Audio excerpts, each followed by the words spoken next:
Brought to you by YourQuote, an app that makes you write and perform.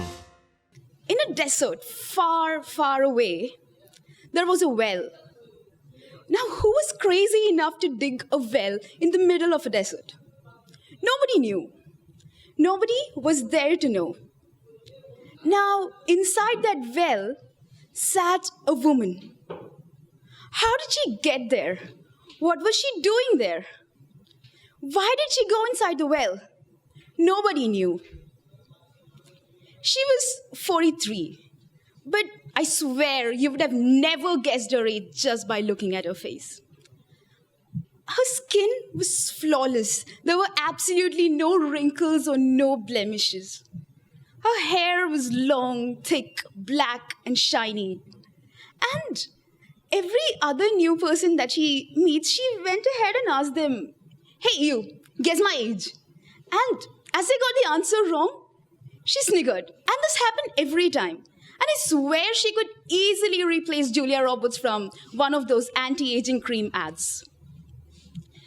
Now, the time that she spent counting the number of pebbles inside that well in the middle of the desert, in a city far, far away, her daughter spent her time flipping through the pages of a book called A Thousand Splendid Suns.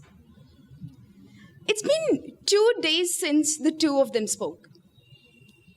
I was angry at her for not talking to me.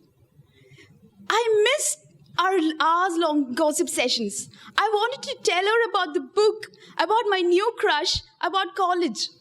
But she didn't call me. But for some reason, at that moment, she didn't seem to be bothered about any of these things. Now, slowly she started to wonder, how did she get inside the well? She closed her eyes and started thinking. A few days ago, she remembered complaining to her husband about a splitting headache. And something unusual happened. She broke down.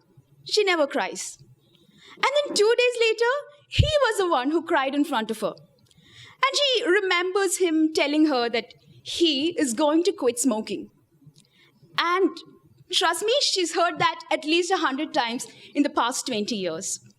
But this time it was different. She liked to believe that it was true this time. She opened her eyes and now she desperately wants to get out of the well. She looked up and there was a hand. It was very familiar. She tried jumping. She was trying her best to reach the hand, but it was too high above. She just couldn't do anything. She was panting, she was sweating, she was crying. She just didn't know what to do. And that's all she remembers.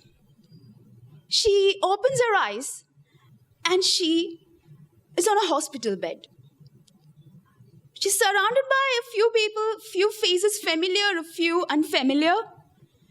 And that's when she realized that she was among the few people in the entire world who survived something called an aneurysm. Days passed, weeks passed. She kept on thinking about the well because she was very sure that it wasn't a dream. Then one day she had a conversation with her doctor, and that sort of helped her draw a conclusion. Maybe the well was a line between life and death where she was a few weeks ago. She didn't tell this to anybody because she knew that nobody would believe her, except her daughter a few months later. And you know what her daughter decided to do? She wrote it down and told that story out to a few strangers.